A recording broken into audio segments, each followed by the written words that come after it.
Hello everyone, my name is Kaina Talat and today I will discuss on the topic that is selective electrochemical H2O2 production through two electron oxygen electrochemistry. So let's start. So these are the contents of my today's presentation which I will discuss one by one. So first one is introduction, then I will discuss the H2O2 production mechanism, how it is produced via this method, and then the electrocatalyst used for H2O2 production, that which type of catalyst we can use for the production of H2O2, or you can say that for enhancement in the production of H2O2, etc. And third one is effect of pH on the H2O2 production, that what will be effect of H2O2 production in alkaline and basic and acidic medium, and last I will discuss future goals. So are you ready? Yeah, let's start. So first one is introduction. Which is the first content of our presentation. Okay. Whenever we choose some topic for our presentation, for our research project, you can say that we want to choose that one which has some benefits for mankind, which has some scope, you can say that. So first I will tell you people about the importance of this topic, and you can say that why one should choose this topic, production of H2O2. So what is H2O2? Hydrogen peroxide, you all know, people know that H2O2, this is an important chemical. It has applications in industry, medicine and environmental protection. Moreover, its strong oxidative properties makes it a promising candidate for water treatment. And from this you can see its importance, because water treatment is an issue worldwide. You can see cleaning drinking water is that type of issue that affects the many parts of the world. So from here you can estimate the importance of this chemical. So this is an interesting topic, production of H2O2. So besides these methods which I will discuss in this paper for the production of H2O2, there were a lot of attempts made for the production of H2O2, and if we talk about that, this is the one, another attempt. So what is that? In this H2O2 is manufactured via the hydrogenation of anthraquinone hydrogenation, and then subsequent oxidation by O2 in an organic solvent. So this is the another attempt which was made to synthesize the H2O2. As I said that lot of attempts were made. So but this attempt has certain limitations, certain drawbacks. And what was that? As this is a multi-step process. One is that it is a multi-step process. Second, it requires subsequent energy. Third, it generates substantial waste. And due to this, it did not get very much versatility, you can say that. So besides these limitations, there is also another problem with the production of H2O2, and that problem is that instability of H2O2 poses a safety issue for transportation. As it is unstable, it is highly reactive, so it is not easy its transportation. So keeping in mind these drawbacks, these limitations, another better methods, or you can say that efficient methods, um, um, were discovered. And what was that? That was the production of H2O2 via electrochemical oxygen reduction reaction ORR and water oxidation. So by using these methods, the H2O2 is produced in a better way, in an efficient way, without these drawbacks. So let's move on. Next, we can see here the mechanism for H2O2 production via ORR, which is our first mentioned method, and this is stands for oxygen reduction reaction. Okay, so here these are the steps which oxygen, you can say that oxygen follows to produce for the production of H2O2. So here two types of pathways, 4 electron pathway and 2 electron pathway. 4 electron pathway means that here 4 electrons are involved, and 2 electron pathways, obviously 2 electrons are involved. Okay, so as we know all about reduction, as I said that this ORR stands for oxygen reduction reaction. So oxygen gets reduced, takes electron, as gain of electron refers to reduction. So and forms hydroxide ion in alkaline medium, and in basic acidic medium it gains the electron and forms water, which then undergo the further pathway to form H2O2. And if we say the 2 electron pathway, then oxygen gains 2 electrons and form these type of ions, and by overall reaction we get H2O2. So these are the steps which are followed via ORR to synthesize H2O2. So our next content is electrocatalyst used for H2O2 production from this method. Via this method, you can say ORR, oxygen reduction reaction. So with the help of this method, we can produce H2O2 by using these types of catalyst: noble metals, single atom catalyst, carbon based materials. We will discuss all these one by one. So our first one is noble metal based electrocatalyst. So we will discuss what is the mechanism behind this, how noble metals act as a catalyst for the production of H2O2 via ORR. So here the basic driving force, basic mechanism all depends upon this species. As you can see, first the mechanism, oxygen gets reduced, as it is oxygen reduction reaction. So oxygen gets reduced and forms this intermediate. This intermediate now has two possibilities. It can form water or H2O2, but we don't need this. We need this one, H2O2, our desired product. So why this happens? Because you can see this here in the diagram, that why H2O production takes place. This is because first this is oxygen, and it comes close to the surface of the catalyst. So here this bond breaks and it adsorbs on the surface of our metal, and after that it forms this species OOH. This one O, and this is H. It forms this intermediate OOH, which will adsorb on the surface of our metal. So then this intermediate gets another oxygen and forms our desired product H2O2. So during the formation of this, H2O can be produced, and this is how it can happen. This also depends upon the adsorption of OOH on the surface of this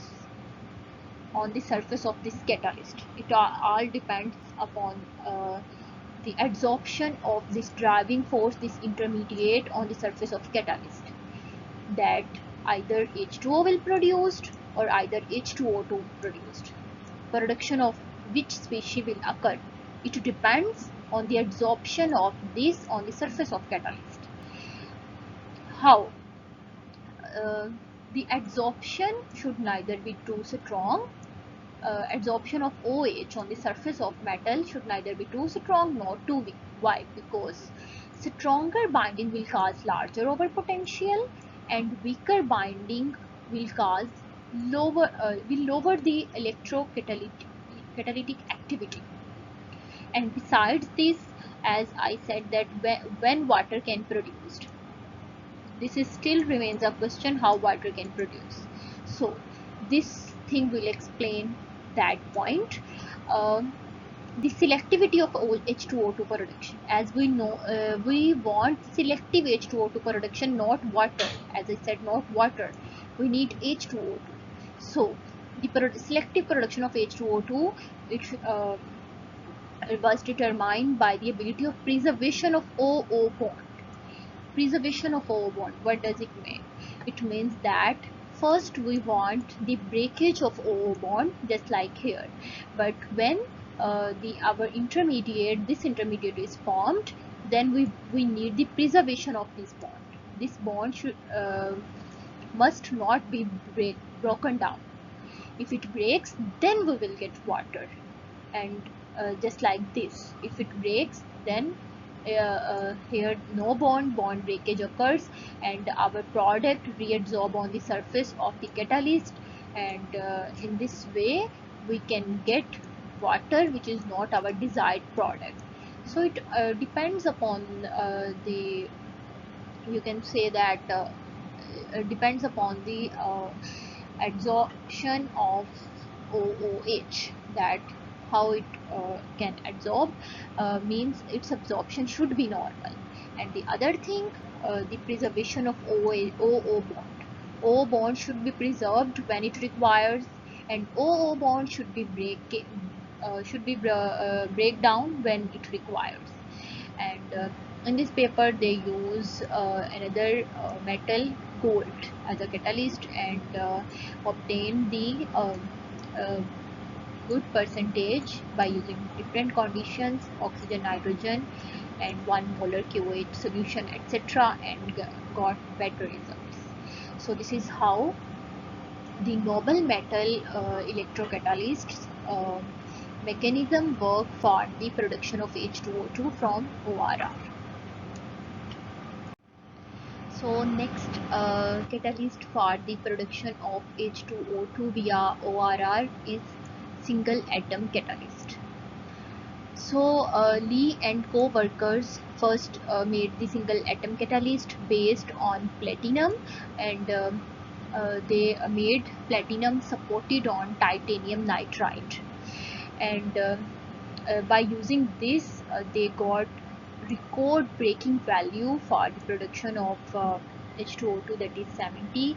And before this, the values which were recorded, uh, highly recorded, you can say that 26, and they got this by using 0.35% of their catalyst, platinum supported on titanium nitride. And this can also be seen from the graph, that when platinum and carbon simple is used, then you can see the plot, and when platinum over titanium nitride nanoparticles are used, then you can clearly see the difference. And in this graph you can also see that this red one is for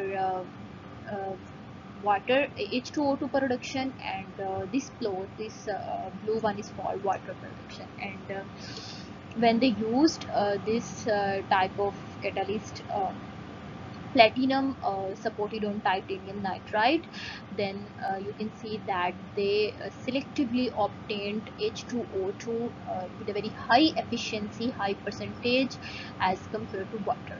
So all these results demonstrated that this is also very beneficial, or very uh, you can say very good, very beneficial, very efficient for the as a catalyst for the production of H2O2.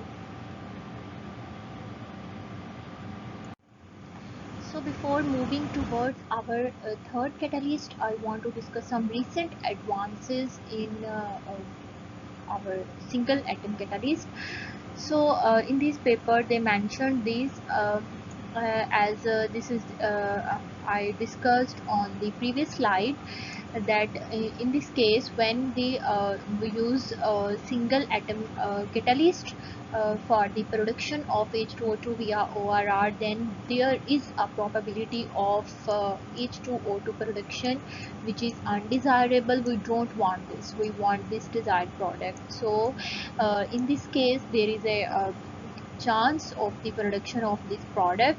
So the recent advances in this is that if we coat this surface with the other material, like just here this is carbon which is coated on the surface of platinum. So if we coat this material with carbon, then the chance of the production of undesirable product, that is water, is diminished.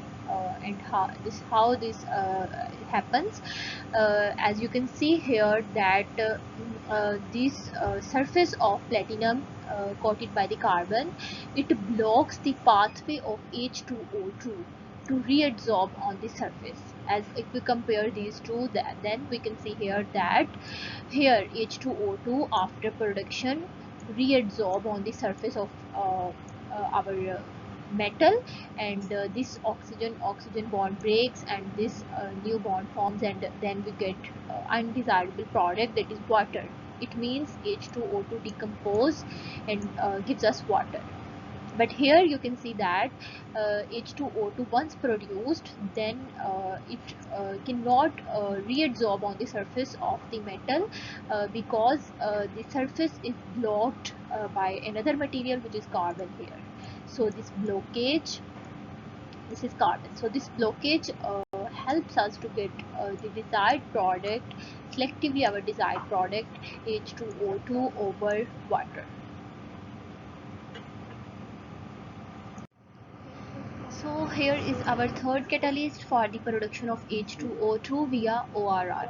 So in this paper you can see that they choose n-doped carbon nanosphere with abundant micropores for the catalyst for H2O2 production.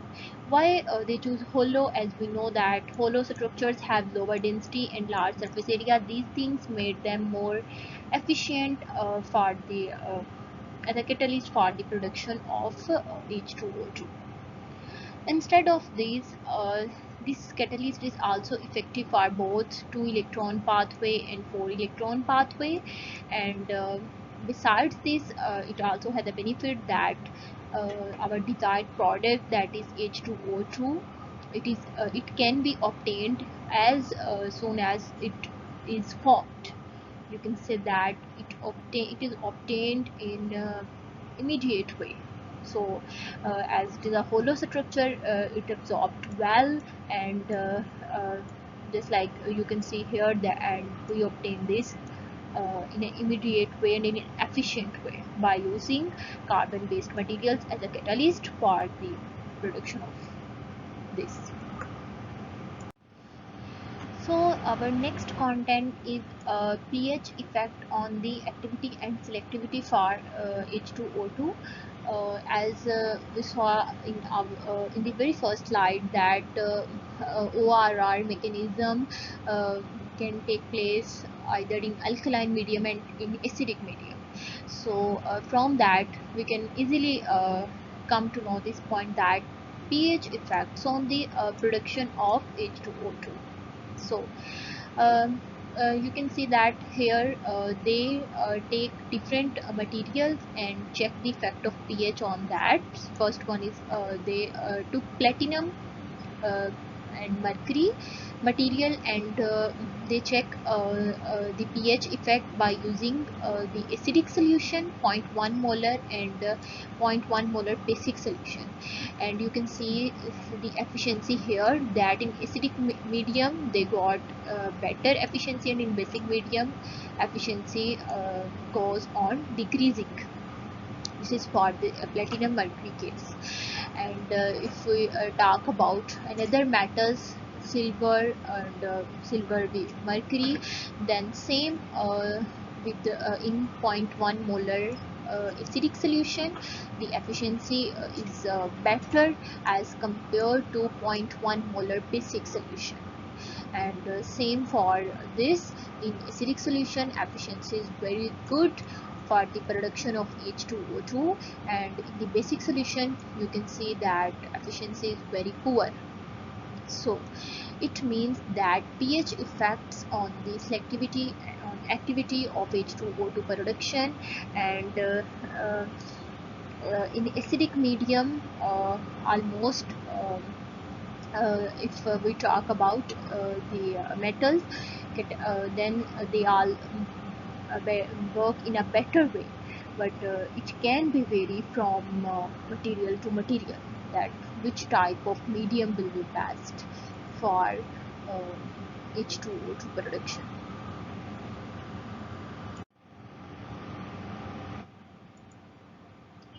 So this is our next method for H2O2 synthesis, and this is 2 electron water oxygen reaction.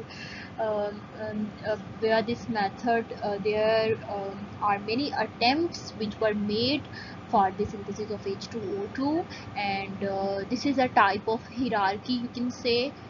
From 2004 to 2020, various types of attempts were made for the synthesis of H2O2, and the upper portion is all about the experimental one, that which type of the chemicals and which type of material is used for the production of our material, and the lower one is all about the theoretical portion of that type of experiment, you can say that.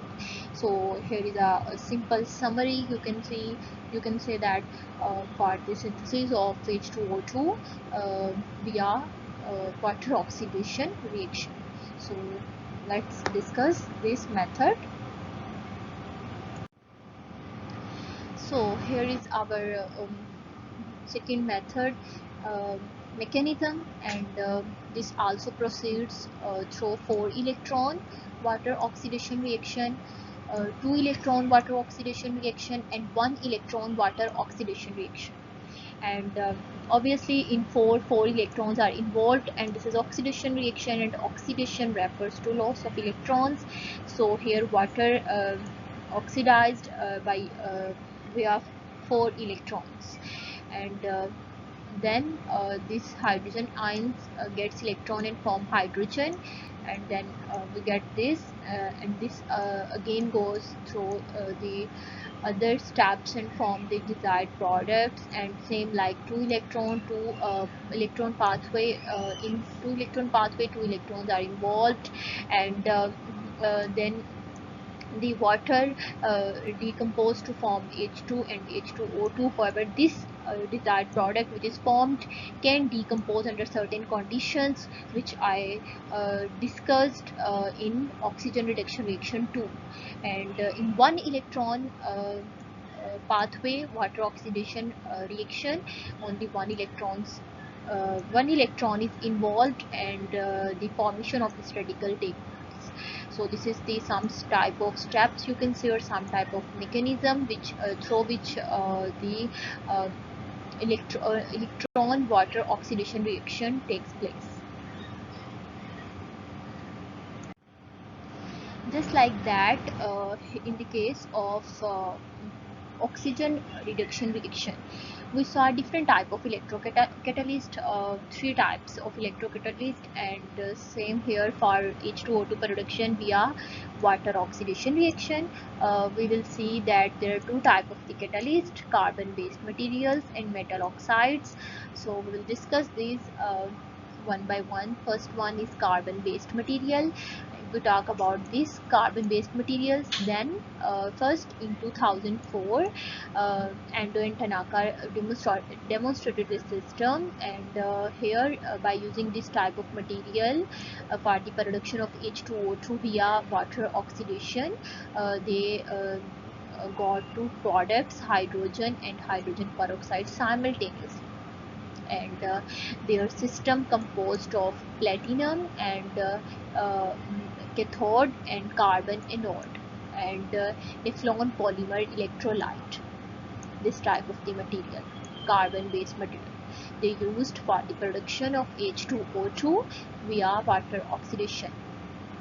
So they explained this in this paper, but this method has certain limitations as well. The limitations are low stability of these carbon materials under high potential. They are they are not very stable, and the other one is low current efficiencies and low current densities. Due to these limitations, you can say that this material, carbon based materials, did not get versatility for the production of H2O2 from water oxidation.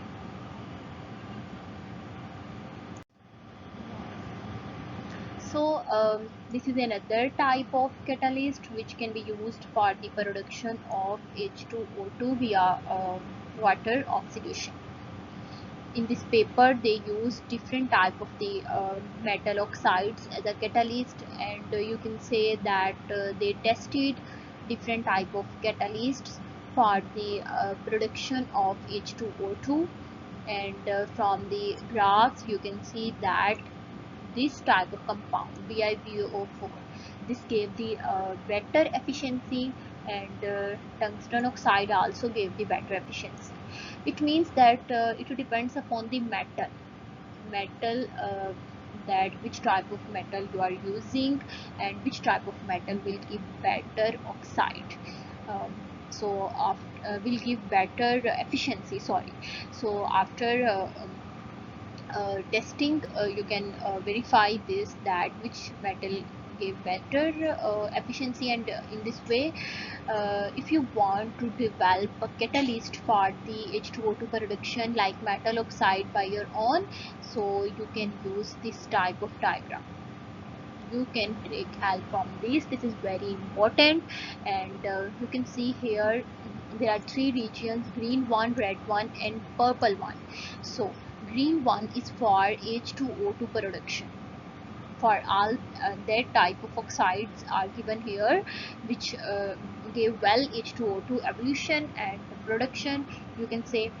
And purple one are for those which gave O2, and red one are for those which produce OH radical, as we saw in the mechanism of water oxidation.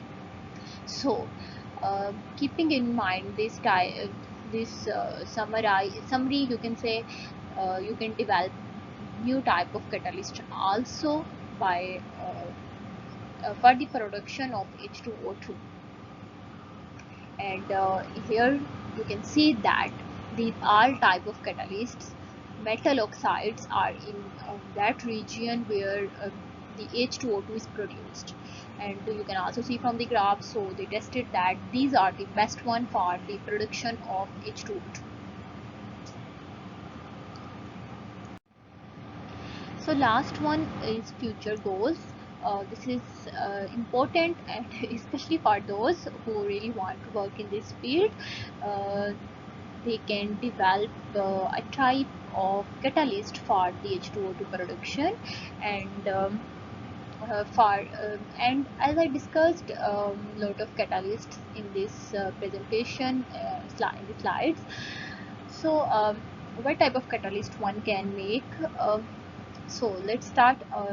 As we know, metal oxides, which you can say that which are known so far, predicted to be very good electrocatalyst for H2O2 production. Okay, but only several metal oxides were reported so far.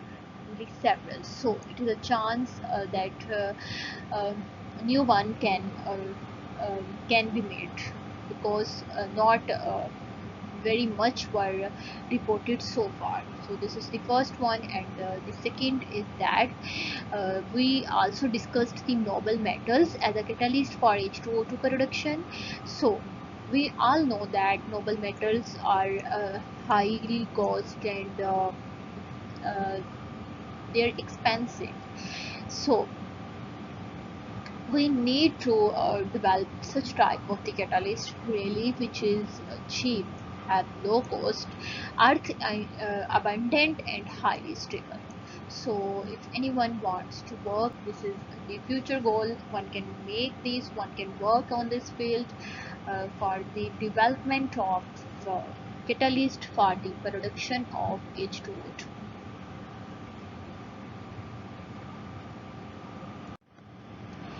So this is all from my side, and if you people have any question, you can ask any type of question, is welcomed. Thank you so much for your attention and for your listening.